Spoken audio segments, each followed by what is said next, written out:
Boa noite. Vamos começar mais uma live aqui pelo Unidos pela Educação. Uma live maravilhosa com a Cecília Monteiro. Boa noite, Ci, tudo bem? Boa noite, Seja tudo muito bem? bem-vinda ao Unidos pela Educação. É um prazer te receber aqui para falar um pouquinho para a gente sobre esse assunto que eu acredito que há um ano atrás não se tinha essa preocupação, nós não saberíamos a que ponto ia chegar, né, a tela para as nossas crianças e o malefício que isso poderia causar nos nossos filhos, né?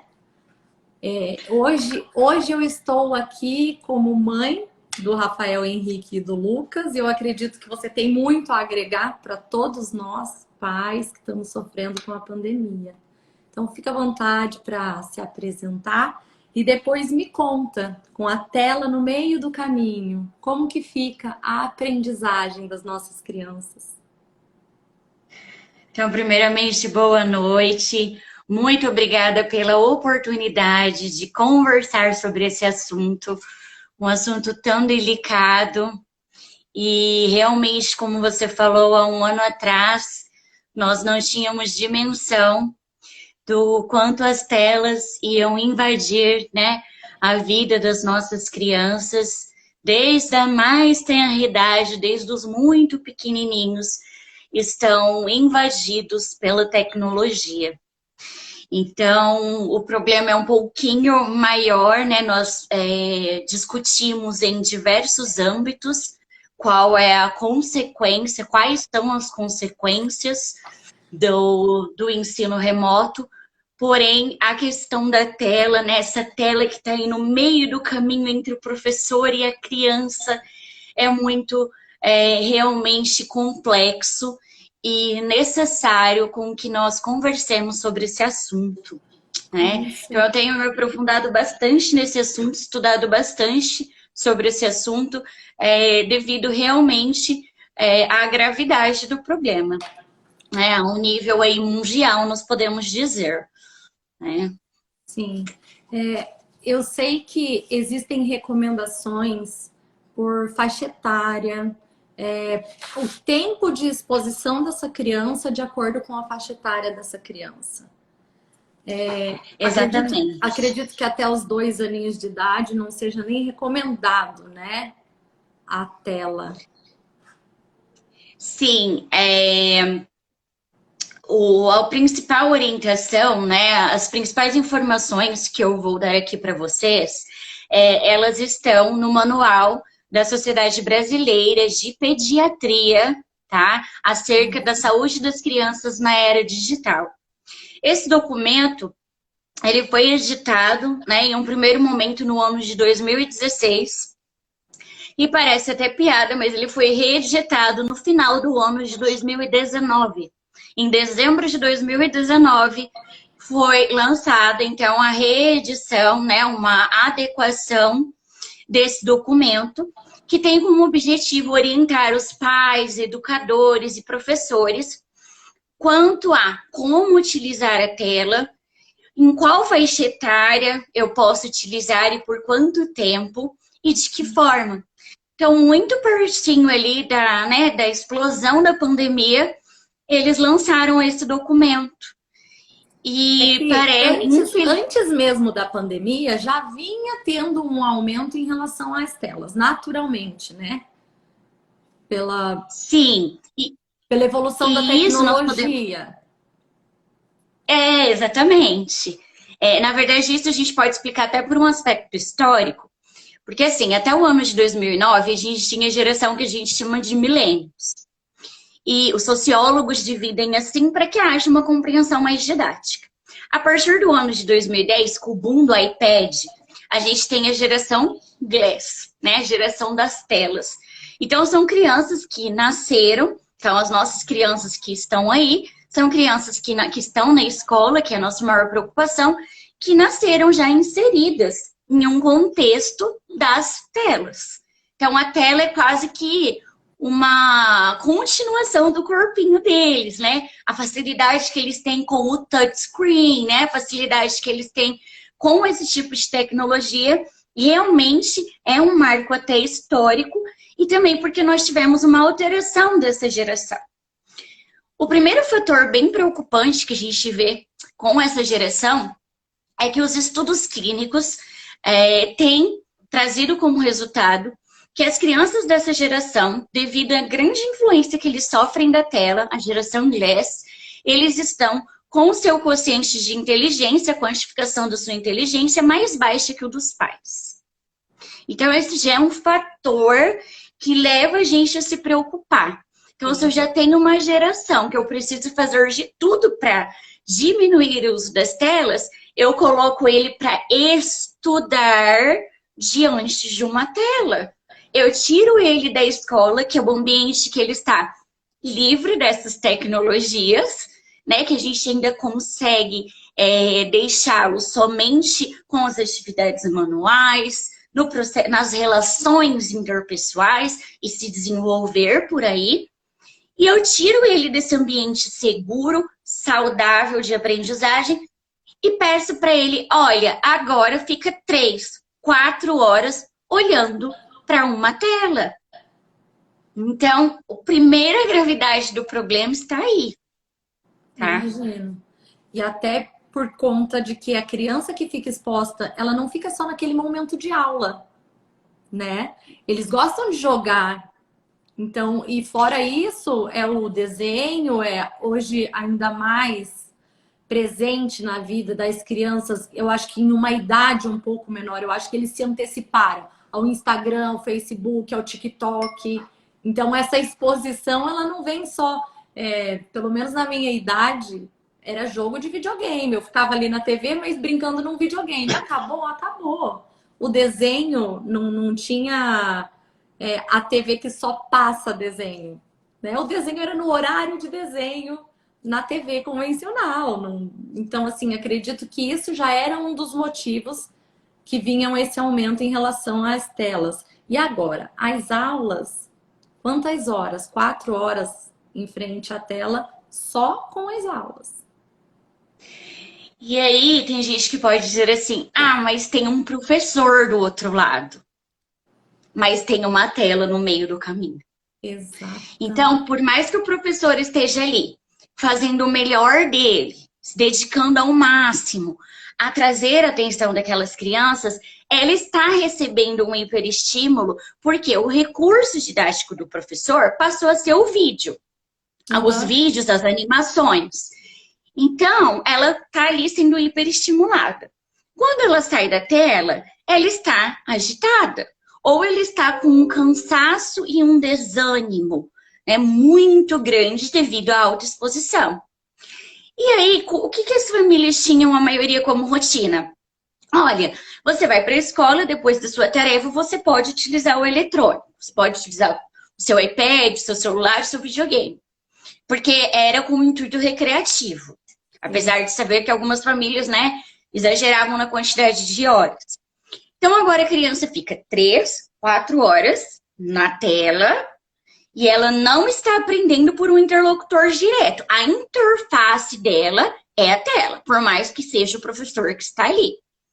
E aí, no período da tarde ou da manhã, no contraturno escolar, ela faz o quê? Para se divertir, porque já é um hábito, porque ela é dessa geração. Ela continua onde? Na tela. Então, nós estamos vendo crianças de 5, 6, 7, 8 anos com uma quantidade de horas, 5, 6, 7 horas de exposição à tela diário. Olha a preocupação. E aí alguém pode me questionar, Cecília, mas e se eu tirar a tela, meu filho não vai se tornar analfabeto digital? Não, gente. Por quê? Porque quando ele está indo lá para a escola, ele está fora desse estímulo.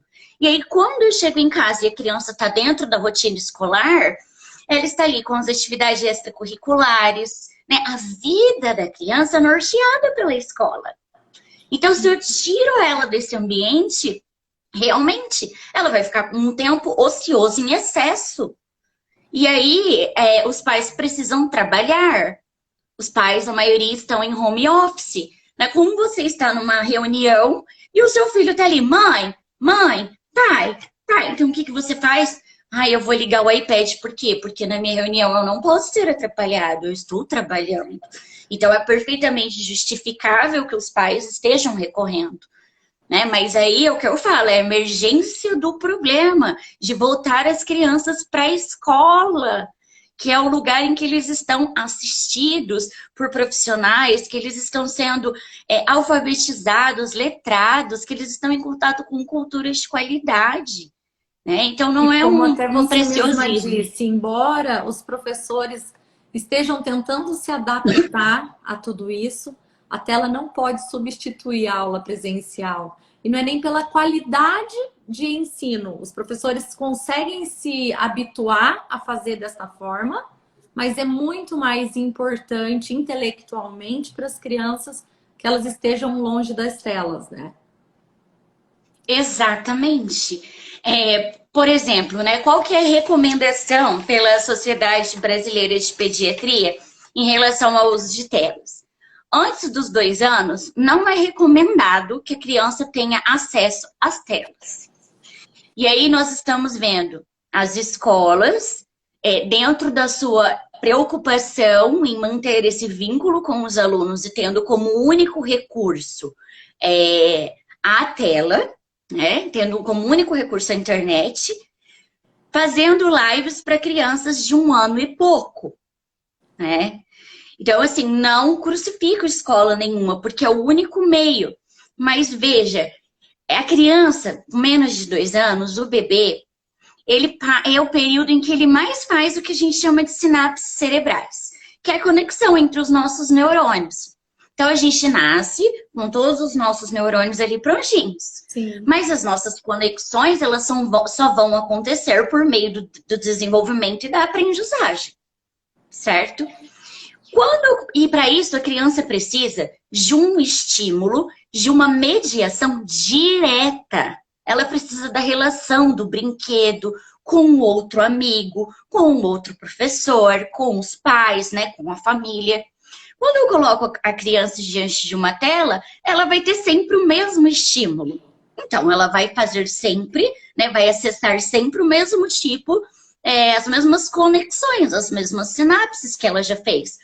Ela não vai ter uma necessidade até biológica de estabelecer novas relações, de estabelecer novas sinapses cerebrais. Então, eu estou perdendo uma grande oportunidade, né? Um bebê, ele é capaz de fazer 700 sinapses cerebrais por segundo, quando ele está num meio adequado de desenvolvimento. Então, quando eu tiro ele e coloco ele diante de uma tela, uma criança de 1 ano e pouco, eu estou perdendo essa janela de desenvolvimento, essa possibilidade dela fazer todas essas sinapses que serão fundamentais para todas as outras etapas de aprendizagem, Uma coisa inclusive para a alfabetização. Que é interessante até fazer um paralelo às escolas. Às vezes, para a gente conseguir fazer com que o filho mais velho assistisse a aula, nós colocávamos... Eu tenho, como eu disse no começo da nossa live, hoje eu estou aqui representando 2 filhos, né? O Rafael Henrique, que tem 8, e o Lucas, que tem 1,5. E eu senti exatamente isso. Para que o meu filho mais velho conseguisse assistir a aula, eu colocava o meu mais novo na frente da TV. E eu tô sentindo que eu sei que você vai chegar nesse ponto, que ele tá com um atraso de linguagem, tá com dificuldade, e é o que a gente teme, né? Até o doutor Ademar, que fez a live aqui com a gente, ele falou sobre o pseudo-autismo por conta dessa exposição. Na clínica, eu acho que isso é o que mais está chegando para mim. 1, 2, 3, 4, 5 casos por dia de famílias que entram em contato preocupadas com o desenvolvimento da linguagem dessas crianças, né, que eu chamo dos bebês pandemia, porque foram crianças que tiveram o seu desenvolvimento, né? Uma criança de 1 ano e pouco tá 1 ano dentro de casa, tá 1 ano sem contato. E está 1 ano na frente das telas. Então, a gente tira dela a necessidade de desenvolver a linguagem. Por quê? No ambiente familiar, nós nos habituamos à forma com que a criança vai exprimir, vai externalizar as necessidades dela. A mãe, né, pela relação, por esse vínculo afetivo, somente pelo olhar sabe o que o filho quer e que ele precisa. Então, no dia a dia, na correria, você não vai ficar estimulando seu filho. Água, água. Você vai pegar água e vai dar para ele, porque você tem outra coisa para fazer e outra coisa para fazer, que também é para o bem dele. Né? Outras coisas que são importantes para o bem-estar da criança. Mas eu estou tirando dessa criança a necessidade de falar. Então, e mais, a tela, ela é um péssimo estimulante da fala, porque tudo que a tela pergunta, ela mesma responde, todo desafio que a tela coloca, ela mesma resolve. É diferente de uma relação com um brinquedo, com o outro, né? Da criança ter que solucionar um problema. Ah, o meu amigo pegou o brinquedo que eu estava brincando. Então, como eu vou solucionar esse problema?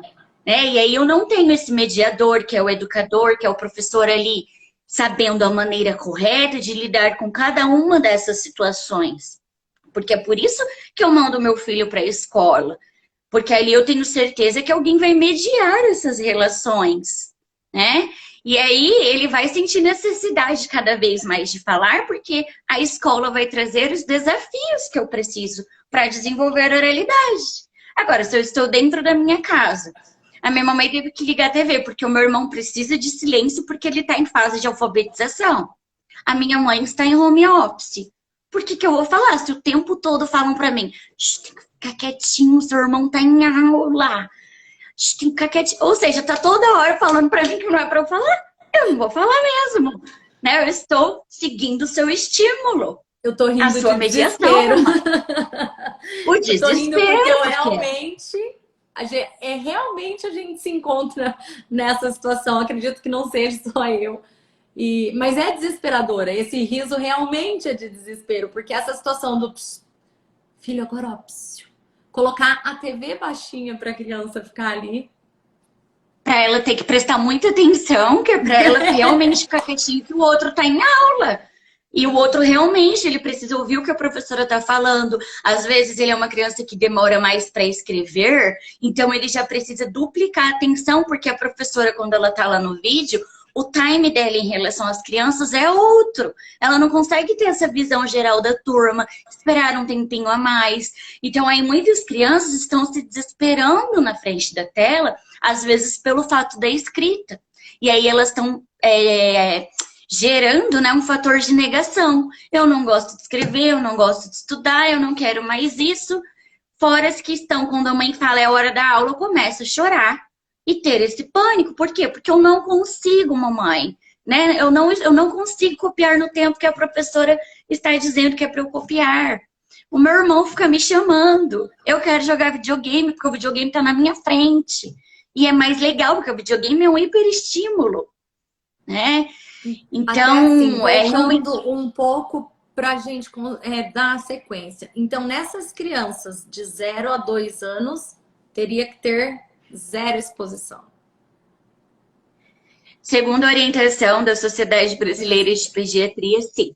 0 exposição à tela. Realmente é o brincar, é o se relacionar com os livros, a relação com o outro, sem a interface da tela, né? A relação tem que ser direta. Dos 5 aos 10 anos, gente, a orientação é de 1 hora e 30 minutos de tela por dia. Então aí, só nessas orientações já está o erro da gente não voltar para a escola. Né? Por quê? Porque as evidências científicas de que a escola é segura, nós já temos. Aqui mesmo, né, no Instagram, vocês já discutiram com diversos profissionais.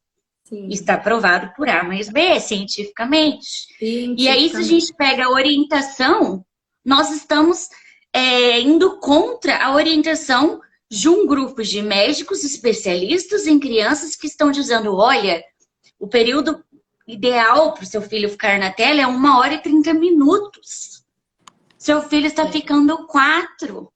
É lógico que ele vai ter dor de cabeça, que ele vai desenvolver miopia, que ele pode desenvolver até, né, a questão do estrabismo. Então, assim, são muitas consequências. O estresse também dessa criança, né? Porque quando a gente fala aí, a criança vai ter, ela poderia ficar até 1h30. Além da atividade escolar, existem as outras atividades. Então, o inglês, o curso de inglês online. O meu filho, no caso, faz judô online. Então, a exposição não é só do Português. período da escola, ele passa o dia, né, na tela. E quando ele não tá. Aí, a hora que ele tá na aula da escola mesmo, ele começa a querer interagir com os amiguinhos ali. A Eles querem brincar retenção um com o dessa outro, na criança, verdade. a retenção dessa criança, eu acredito que caia muito, né? A concentração, a absorção da informação. Primeiro que eu diminui muito as possibilidades de recurso que um professor tem, por exemplo, para alfabetizar. Dentro de uma escola, ele até é o responsável e ele traz algumas questões e utiliza da tecnologia como recurso. Por 5 minutos, por 13 minutos, logo ele volta a ser o mediador. Óbvio, né? Que a gente não pode diminuir o papel do professor que está tentando, mas o recurso que ele tem é muito menor. Né? Eu fico pensando, né? Às vezes na clínica, eu estou recebendo, né, por exemplo, casos de criança que a escola já trabalhou pela tela, questão da letra cursiva, e a criança não conseguiu internalizar. Gente, o primeiro passo para você ensinar a letra cursiva para a criança, normalmente você faz com o corpo.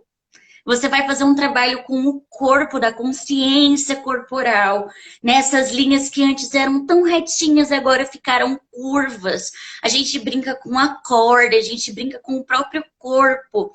Depois a gente fortalece essa mãozinha que vai precisar de mais força, de mais precisão para fazer a transição da caixa alta para cursiva, por exemplo. Imagina para o professor como foi, como está sendo fazer essa transição por meio da tela. E para a criança absorver.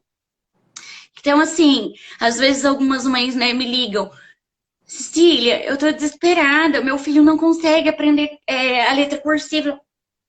E às vezes ele não vai aprender mesmo por uma tela. Porque ele precisa de alguém ensinando ele o movimento, esse contato, essa mediação. Tantos autores que nós estudamos na educação fala da questão da importância do papel do professor como mediador. E é isso mesmo. Até É porque nós fundamental. pais somos pais, né? Nós não vamos conseguir transferir essa relação, embora tenha um carinho, tem a provinha para fazer, tem o trabalhinho para fazer, a gente senta com a criança e tenta ter, mas nós não temos. E Eu aí, falo que muitas vezes, não existe a substituição para o professor, né? Ele é necessário, ele não, para é essa figura fundamental. ainda não Ele inventaram. é fundamental, não tem como. Principalmente para os pequenininhos. Para os pequenininhos. E você vê a relação afetiva que as crianças criam com o professor, né? Muitas mães, até as crianças, relatam: mãe, a minha professora falou que é assim que faz. Não é do jeito que você está me ensinando. Não é assim. A professora disse que não é, né? Então eles criam realmente essa relação de referência. E o professor é a referência para a criança, é referência de aprendizagem e é aquele que, quando eu estou nervoso, quando eu estou desesperado, vai vir com a solução, vai vir com a ajuda que eu preciso. Né? Então, tem esse fator ainda. A gente tem crianças aí esse ano que mal conheceram, né? O professor. Então, não desenvolveram essa afetividade, essa relação com o professor, que é muito importante para a aprendizagem, principalmente na educação infantil, né? Infantil 4, infantil 5. Eu não sei se você teria esse dado em relação à absorção mesmo de conteúdo em sala de aula e nessas aulas que estão sendo online. Teria algum estudo que fala sobre o aprendizado Quantos por cento, mais ou menos, essas crianças conseguem reter de conhecimento? A porcentagem eu não saberia te dizer exatamente. O que eu posso te dizer com certeza é que a retenção é muito menor, tá? Da aprendizagem, principalmente para criança que está no período de alfabetização. Até o As crianças quarto mais aninho. prejudicadas foram as crianças que estavam, né, Quarto estão aninho. em período de alfabetização. Muitas foram para o segundo ano sem saber ler e escrever o básico. Muitas, a maioria. Tanto que uma das estratégias, por exemplo, que nós fomos obrigados a adotar ali no processo clínico foi muitas vezes abrir mão do que era só psicopedagógico e fazer uma intervenção na alfabetização mesmo. Né? Muito Por quê? interessante. Porque a criança foi para o segundo ano e vão passar ela para o terceiro. Porque nós estamos em março já. Né? Então, daqui a pouco a gente está em abril, daqui a pouco a gente está no meio do ano. Até isso que a Desirê está falando, que as crianças estão sem desejo de aprender. Claro, porque eles não estão recebendo estímulo. O Né? estímulo correto, né? O estímulo correto, a Cecília, intervenção correta. existe alguma forma que nós, pais, possamos fazer, entre aspas, um desmame? Porque eu já tentei com o meu filho mais velho tirar a tela várias vezes e com vários métodos. Até assim, filho, se nós conseguirmos, porque tirar de uma vez, impossível. Ficar uma hora a menos, você vai ganhar no final de semana tal coisa. Tentei fazer, não sei nem se é adequado, se seria o correto, mas está sendo muito complicado fazer essa troca. Olha, no momento atual, eu não vejo nenhum método como de sucesso. Por quê? Vou explicar. Ah, Cília está sendo pessimista. Não. Veja bem, eu estou te dizendo, você, durante a manhã ou durante a tarde, é obrigado a ficar 4 horas e eu fico toda hora, ou alguém fica lá. Presta atenção, olha pro computador, vamos, faz. Você já copiou? Você entregou? Você postou no Classroom, né? Eu fico o tempo todo falando pro meu filho que ele pode fazer isso. Aí é a hora que ele vai poder utilizar desse mesmo recurso para ter um prazer, que é utilizar esse recurso como recreativo, eu vou falar para ele não. Com que argumento? Com qual argumento? Ué, mãe, me faz mal, mas pra eu estudar não faz mal, e daí, a hora que eu quero jogar meu joguinho, me divertir, relaxar minha cabeça aqui, aí me faz mal? Entende que nós perdemos o argumento? Nós perdemos. Se nós estivéssemos dentro de um processo normal, né, se as crianças estivessem na escola, aí sim. Aí nós poderíamos pensar em muitas estratégias para fazer esse desmame, né? Principalmente organizando uma rotina com a criança, que ela fosse de comum acordo, né? Por exemplo, pensando numa estratégia por uns pouquinhos mais, para as crianças um pouco maiores, e aí negociar realmente esse tempo, no sentido de que se retira o tablet, se retira o celular e guarde em um lugar que só você vai ter acesso. Assim, é um pouco radical. Mas claro que eu simplesmente não vou tirar o tablet e o celular do meu filho, não deixar ele ligar a TV e vou falar, mas fica aí olhando para a parede, né? Eu preciso colocar coisas nesse lugar. O colocar as coisas nesse lugar é jogos, ter em casa, sim, um cantinho ali que ele pode fazer uma bagunça, né? Porque casa de mamãe de criança tem que ter um cantinho para fazer bagunça, né? Então, a tinta, a massinha, o jogo e mostrar para a criança o que é que ela pode fazer com isso, né? Porque se eu simplesmente der uma caixa de massinha e eu virar e ficar no celular, eu sou a maior referência para o meu filho. Com Então, certeza. também tem uma questão nossa, né? O nosso mundo é permeado pela tecnologia. Então, você tem que guardar, até a Emily está dizendo aqui, ó, você tem que guardar sim, não é hora, não é o momento, não é o nosso combinado. Mas dar algo para se fazer no lugar, né? Não basta tirar e falar, arruma alguma coisa para fazer. Por quê? Porque é o que eu falei, a tela é um hiperestímulo. A tela é super legal, ela tá o tempo todo me deixando animada. Aí, de repente, minha mãe fala, se vira. que eu vou ficar fazendo? Eu vou ficar atrás dela falando, não tem nada para fazer. Eu tô entediado. Não tem nada para fazer. Acho que Eu tô primeiro tem que entediado. fazer o desmame dos pais, né? Porque com o trabalho em casa, eu me pego no telefone, a criança do meu lado, às vezes eu com a mão na criança falando assim, não vai agora. Só um minutinho. Eu vou só terminar um negócio aqui, é 1 minuto, a hora que eu vejo passou 1 hora. E eu ainda não consegui retomar a brincadeira com o meu filho.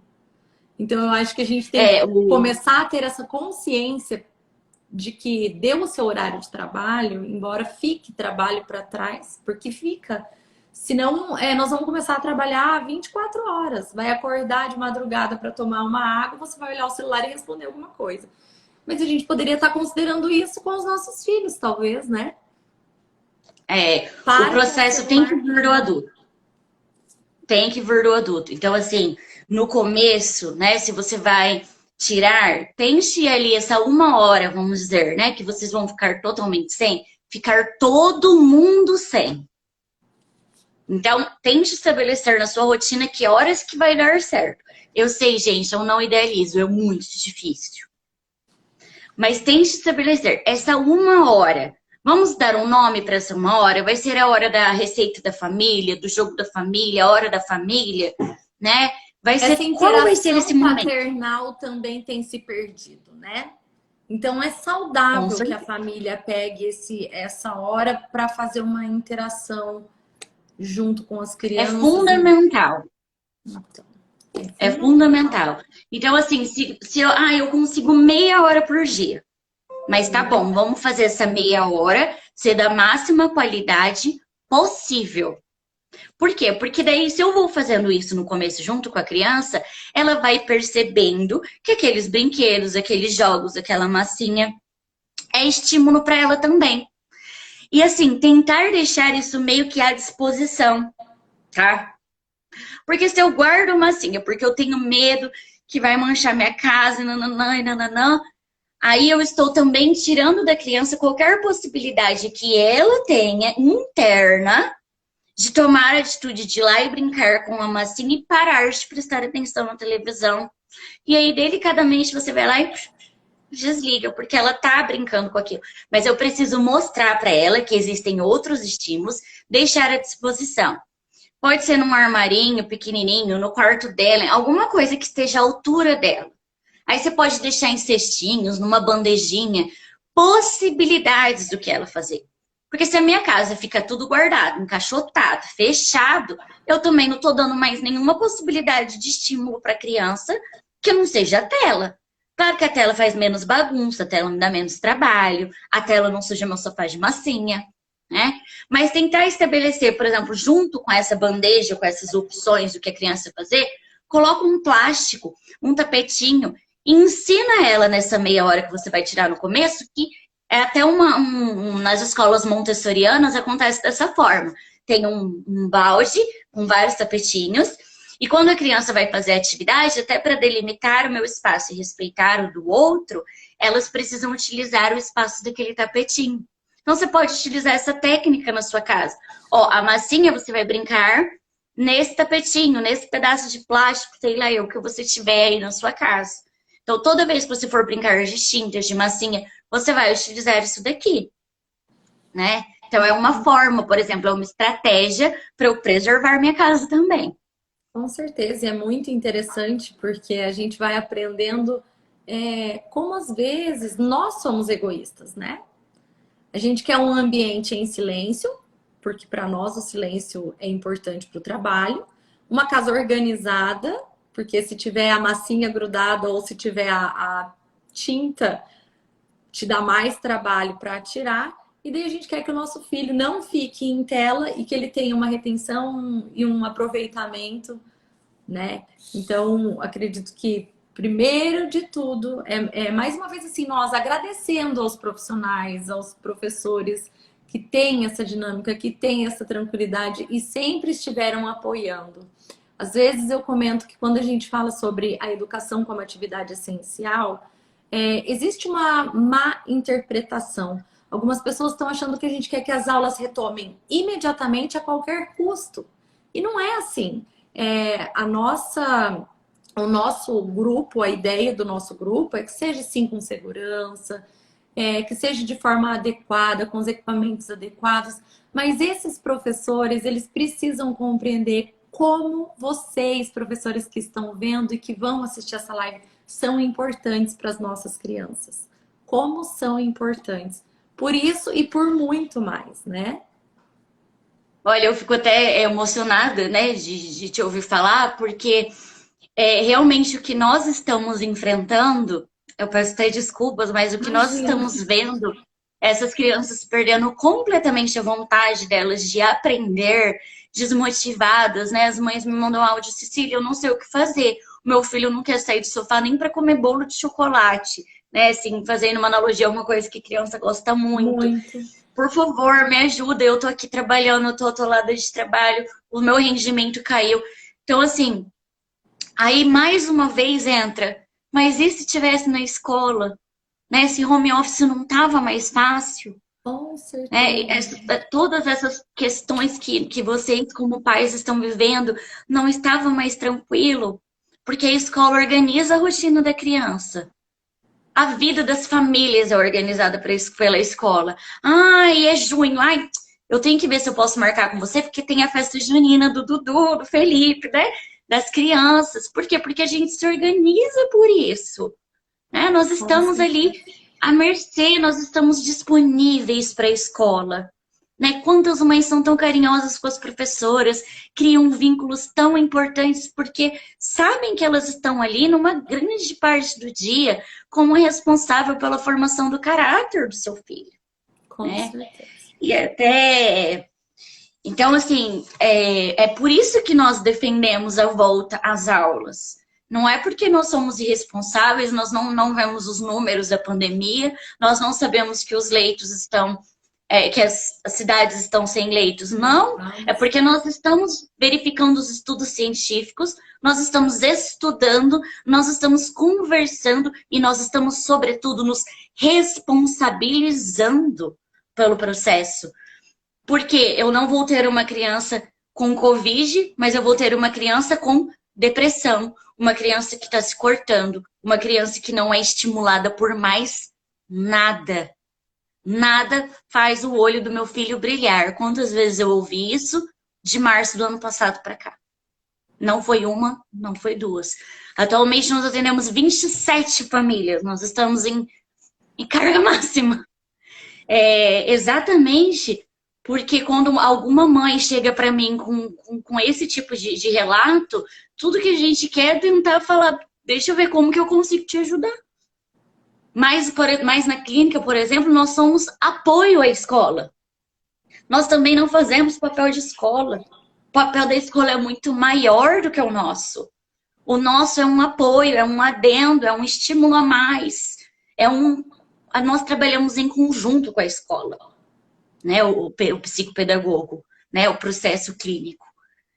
E para muitas mães, elas têm procurado a gente com esse tipo de relato que melhora com o tratamento clínico, melhora, mas vai melhorar mesmo com a criança indo para a escola. E aqui um dos A pontos verdade que é essa. nós temos falado também, que eu acho legal, que todas as lives, que a gente lembre sempre, que aqui eu estou dizendo de uma criança que tem já um aprendizado adequado, né? E muita gente esquecendo dos nossos especiais. Sim, muito. Né? Um outro fator. Né?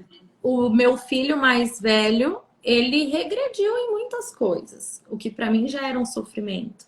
O meu bebê que é prematuro, que não está tendo desenvolvimento adequado, eu não tenho onde levar, porque está tudo fechado. Eu não tenho nem como saber se a condição dele Está é adequado ou real, não, não é né? real, como tá. E isso desencadeia uma angústia, uma ansiedade, uma tensão que volta a ser transferida para aquela criança que não está tendo aula, que fica aqui dentro, que absorve toda a minha atenção. Então vira um Exatamente. ciclo que a gente acaba não E aí sabendo. você acaba depositando sua frustração na criança porque você é um ser humano. Sem Você é querer. uma mãe, é verdade, mas mãe é ser humano, mãe tem frustração, mãe se irrita, mãe tá com perdão da palavra, tá de saco cheio também, porque ela continua com tudo que ela tinha para fazer, com mais essa responsabilidade, porque as mães, por seu infinito amor que tem pelas crianças, tomaram essa responsabilidade para si. Então, muitas comentam assim, fazem o seguinte relato para mim: Cecília, eu não sei como ensinar o meu filho. Eu não sei se eu estou fazendo certo, se eu estou ensinando errado. O que eu estou fazendo? Claro, por quê? Porque você não tem essa responsabilidade, nem essa formação. A sua área é outra. Você trabalha com outra coisa, existem especialistas para cada assunto. Você não tem essa obrigação, mas eu entendo por que as mães pegaram esse peso e colocaram mais um nas costas. Né? O de falar, meu Deus do céu, eu fico tentando ensinar ele a ler e escrever. Né? A palavra das mães é muito essa, eu estou tentando, Cecília, mas eu não vejo nenhum resultado. Claro, e assim, tá tudo bem que você não vê o resultado, porque existe método, existe forma, existe a maneira mais adequada. E com as crianças especiais, isso se agravou muito, porque elas são crianças que precisam mais ainda de estímulo sistematizado e de atendimento especializado, e elas precisam mais ainda do olhar individual, como ela aprende, certo? Então, isso com certeza intensificou, né? E para essas mães das crianças especiais, realmente, acho que o fardo está mais pesado ainda, né? Só fazendo um paralelo, uma pequena dica que a Sociedade Brasileira de Pediatria dá, mesmo que esteja em aula, gente, tentar, eu sei que se você estiver em home office é difícil, mas parar a cada 20 minutos, quando a criança estiver olhando para a tela, tá? Até para o olhinho dela mexer, para ela, sabe? Fala para ela dar uma corridinha na sala, tentar fazer essas pausinhas, tá? É uma forma da gente diminuir o impacto. É uma orientação dos pediatras e é uma forma que a gente diminui esse impacto também, tá? Eu tinha esquecido de dar essa dica para vocês. Eu sei que não soluciona, né? Mas a gente eu está já ia tentando te pedir dicas. Eu ia falar, Cecília, por favor, deixe as dicas. O que a gente pode fazer para tentar diminuir essa relação mesmo? A tela estando no meio do caminho aí, diminuindo ainda mais. Não está agregando, né? Está diminuindo a retenção de aprendizagem das nossas crianças. E nós, como pais, eu acredito que estamos perdidos neste sentido, estamos sem orientação, né? Então é muito importante ter de uma pessoa como você todas essas dicas, coisas que são simples, mas que a gente não pensa. Já está tudo tão conturbado que a gente não para pensar que às vezes uma saída, 30 minutos, né? 30 minutos que a sua família para dar uma atenção para os filhos, já consegue diminuir um pouco de tudo isso. E diminuir e aí prolongar esse estímulo. Porque se eu vou ensinando, se eu vou ajudando meu filho a entender quais são as outras coisas legais e que promovem, né, um sentimento bom, primeiro que ele vai criar uma memória afetiva de família, né? E isso fica marcado para a criança. Então, toda vez que ela fizer novamente aquela atividade, mesmo que sozinha, ela vai trazer essa memória afetiva para ela. E nada mais importante para as nossas crianças que um ambiente afetivamente saudável, que é promovido pelas famílias e promovido pelas escolas. Porque a gente vê que as escolas são um lugar de muito amor. Isso né? que eu ia falar agora, mais uma vez. Agora quem está emocionada sou eu. Sempre tive um amor por todas as minhas professoras. E eu sempre amei estar na escola. Então eu falo assim, eles estão perdendo, vai ficar um lapso ali sem esse acompanhamento e a afetividade, porque também, embora as aulas presenciais retomem, o afeto que a gente recebia antes de pandemia entre professor e aluno, o abraço, o carinho, né? Agora acaba sendo um pouco mais distante. Mas com muita fé, com muita esperança, eu acredito que tudo isso vai passar. Vai passar e é muito importante que vocês pais se juntaram, né, para dizer, olha, nós estamos preocupados com os nossos filhos, porque somos nós que estamos com eles dentro de casa. Somos nós que estamos vivendo esse dia a dia e somos nós que estamos diante das consequências que tudo isso está provocando. Nós estamos longe ainda de verificar, né, qual é o tamanho do problema. Nós ainda conseguimos detectar alguns aspectos, mas nós não conseguimos dimensionar ainda completamente. Os estudos são abertos ainda. Em relação ao malefício da tecnologia, da tela para a criança, não. Muito menos ela no lugar do professor. Isso é comprovado, como eu falei, antes até da pandemia, visto que a orientação do manual, um exemplo, né, do final de 2019. E essa preocupação de vocês é muito verídica, é muito verdadeira, né? Vocês só são pais dizendo, por favor, eu preciso dessa orientação, eu preciso do auxílio da escola, porque eu não consigo estar aqui, eu não consigo fazer o papel do professor, né? E vocês, na verdade, estão sendo extremamente respeitosos com os professores e valorizando a profissão do professor, que infelizmente é desvalorizado no nosso país, para dizer, olha, nós precisamos sim do trabalho de vocês. Vocês fazem a diferença na vida do meu filho. Então, na verdade, Até vocês estão valorizando. Um parênteses aqui, como mãe. O conselho começou no final do ano passado e eu entrei no conselho agora, recente, porque eu fui egoísta. Num primeiro momento, eu fui até a frente da Câmara, que eu fiquei sabendo que tinha um projeto no sentido de que a educação se transformasse como atividade essencial. E eu falei, eu vou lá, mas num primeiro momento eu fui pelo meu filho, única e exclusivamente. E chegando lá eu me deparei com outras mães. Ó, meu filho tá passando por ali, que tá fazendo reflexo aqui, porque ele já tá querendo saber o que a mãe tá fazendo, né? Não, então não, filho, dá licença. Oi! Oi! Tudo bem? É assim, né? Então, e daí cheguei ali e me deparei com mães com situações muito piores do que a minha. E eu falei assim, como que eu não vou abraçar essa causa em apoio a essas mães? E as coisas começaram a acontecer.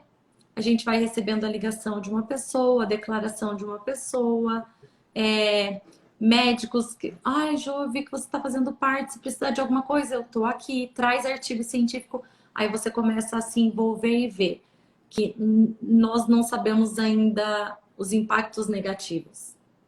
A gente está sabendo o que essas crianças estão passando. Exatamente. Nós ainda estamos no processo. Exato. Nós ainda não temos a finalização dele para medir as consequências. Nós já temos, sim, apontamentos. Né? Crianças que não estão alfabetizadas, que estão perdendo as janelas de aprendizagem, crianças que estão sendo, né, colocadas diante das telas por uma quantidade de horas exorbitante. Então, nós ainda não temos... Por quê? Porque é uma situação atípica. Nós não temos aonde nos respaldarmos, né, na ciência de uma outra situação que a sociedade viveu dessa forma. Então, nós não temos nenhum norte. Os nortes estão sendo criados, os estudos estão sendo feitos. A própria pandemia, muitas vezes, trouxe informações novas sobre a doença. Né? No primeiro momento, não, só usa máscara quem estiver com sintoma. Não, é para todo mundo usar máscara. Né? Então, as informações são muito novas. Nós estamos aprendendo a lidar com o problema e não conseguimos ainda realmente medir as consequências. Por enquanto, eu costumo dizer que nós estamos apagando os incêndios, aos poucos. Né? Então, aonde tem um incêndio maior, a gente vai lá e apaga. Infelizmente, é isso. Nós não conseguimos dimensionar e a escola também ainda não consegue saber de que forma ela vai lidar com isso, porque ela também está numa incerteza. Abre, fecha, volta a criança para a escola. Eles se organizam para o híbrido, volta para o presencial. Para a escola está muito difícil também, né? Manter esse vínculo de saber o que eu faço.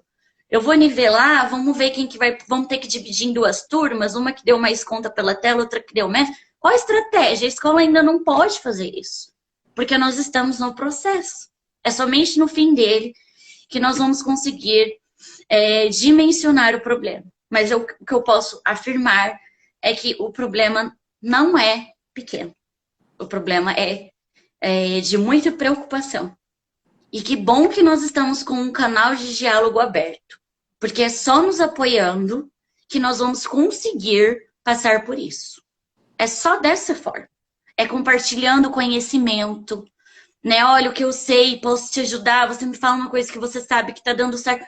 É dessa maneira somente que nós vamos conseguir vencer, passar pelo incêndio, né? Que tá na sua fase aí, 1 ano, né? Com a escola, é realmente muito preocupante.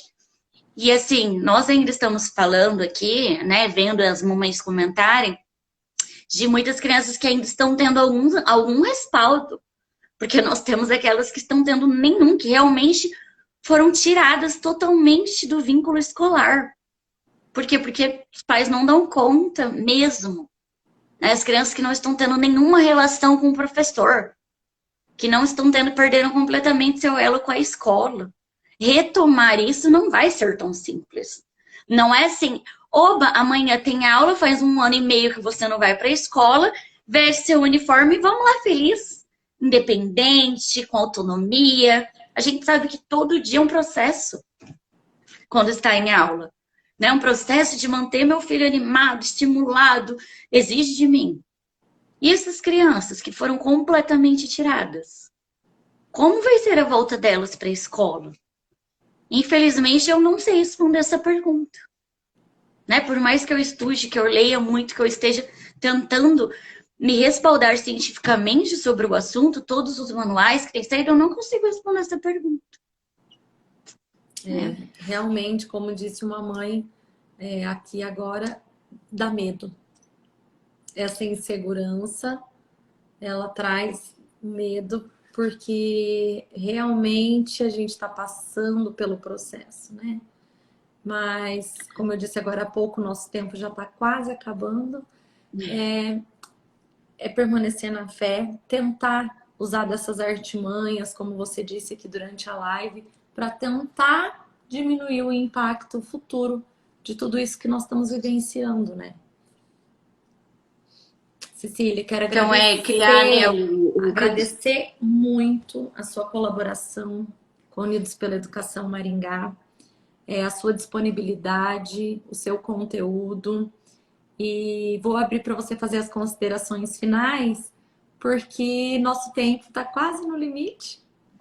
Então, já deixo meu agradecimento em nome de todas as mães do nosso conselho e das mães que estão aqui para aprender um pouquinho mais diariamente. Nós estamos trazendo live em todos os sentidos, porque a nossa ideia não é que a pessoa pense como nós, é que eles formem opinião. Escuta o que é legal, escuta. E até esse momento é um momento de aprendizagem para os pais, né? É a hora que a gente passa aí de um momento de dificuldade, eu não sei como lidar. Vem aqui, escuta uma live e fala, olha, nem era tudo isso. Hoje isso aconteceu comigo. Né? E diariamente as nossas lives vêm agregando. Então, muito obrigada por fazer parte e apoiar o nosso Unidos pela Educação Maringá. Primeiro, eu quero dizer que para eu me preparar para a live, eu organizei um materialzinho de 3 páginas que eu vou enviar para você pelo WhatsApp. Está disponível. E aí, se você quiser enviar para as mães, é uma transcrição das principais coisas que eu falei aqui. E aí você pode disponibilizar. Dizer que eu estou completamente à disposição de vocês para o que vocês quiserem, perguntarem, mandarem o WhatsApp. Pode deixar, eu respondo com o maior carinho do mundo. Muito obrigada pela oportunidade. Vocês são grandes mães, né? Eu tenho certeza que vai dar tudo certo. Admiro muito. Dar cara a tapa não é fácil, né? A gente recebe crítica, mas eu tenho certeza que vocês estão sendo, né, apoiados por pessoas muito bacanas, profissionais que sabem do que estão falando. Então, muito obrigada. Fica aqui, assim, o meu sentimento compartilhado com vocês, né, pela situação que nós estamos passando. Um grande abraço a todo mundo que assistiu, né? E olha, pode entrar em contato mesmo, eu faço questão, fiquem à vontade. Obrigada, muito obrigada. Essa live vai ficar salva na página Unidos pela Educação e nós vamos colocar o documento, esse documento, essas 3 páginas para ficar acessível a todos. Quem estiver curtindo as nossas lives, eu peço para que convide mais pais para fazer parte do movimento, porque eu sei que algumas lutas a gente vem conquistando, mas ainda existe uma batalha, né? Não só pelas crianças da área particular, da rede particular, mas da rede pública. Eu acho que tem que ter a união dos pais. Então a gente deixa o convite aqui para todos os pais disponibilizarem, duplicarem a nossa página, convidar pai da rede pública, municipal, estadual, para estarem aderindo à nossa ideia, que aqui não é por uma criança, por um filho como o meu. É pelo filho de todos, é por todas as nossas crianças. Maringá é uma cidade tão maravilhosa, foi reconhecida recentemente como um lugar excelente para se morar. Por que a nossa educação não pode ser referência também? Né? Um beijo, minha querida. Muito obrigada mais uma vez. Uma ótima noite para você. Tchau, tchau, gente. Tchau, tchau. Obrigada.